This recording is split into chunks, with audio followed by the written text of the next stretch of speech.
Okay, after my cross country season that I just told you about, I signed up for the Lee High School swim and dive program with Jeff Furman, who is the coach. Um, and I think being on the swim and dive team, I learned a lot and experienced a lot of similar things that I did while on cross country. Um, as there is a difference there. I'd been swimming, pretty much my entire life. Started as a 7 year old, and then going into high school was just kind of the natural progression for the sport.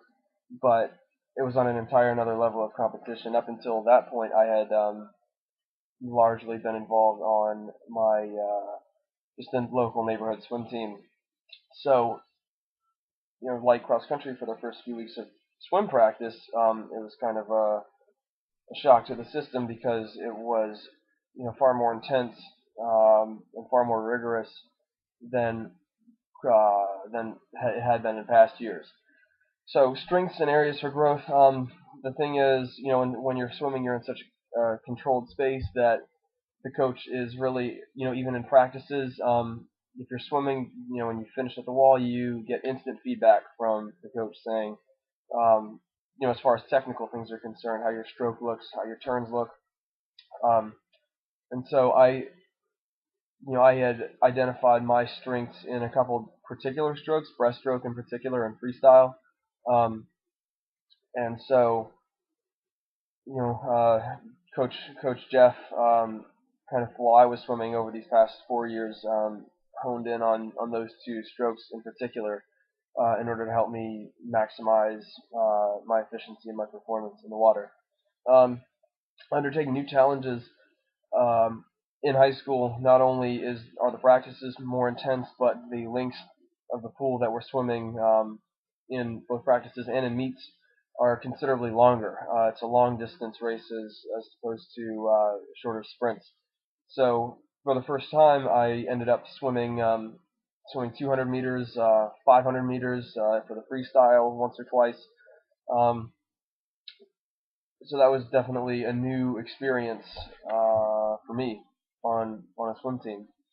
And as this past year, as one of the team captains with my friend of mine Cameron Buckley, um, and Morgan Russian and Caitlin Turnquist, who were the girl captains, we were kind of responsible for building team spirit, organizing dinners that we would go to after practices or after meets, kind of to build camaraderie. Uh, so that was a big part, kind of out of the pool, and then in the pool, we were also tasked with kind of making sure that every swimmer gets the motivation that he or her needs in order to succeed in the water. So you're on the ledge, you're cheering for anybody who's in a relay or swimming an individual event, and that's a big part of it. Working collaboratively with others, more than anything, I guess, having three other co-captains on the team, is that we would always have meetings of the minds to figure out what we wanted to do with the team, in a variety of different aspects. I guess you could say. Um,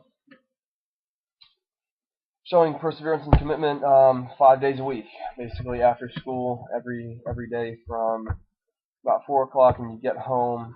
You get home late. You get home at 6:30, 7 some nights, um, and you can't miss because when you skip practices, that's when your performance dwindles.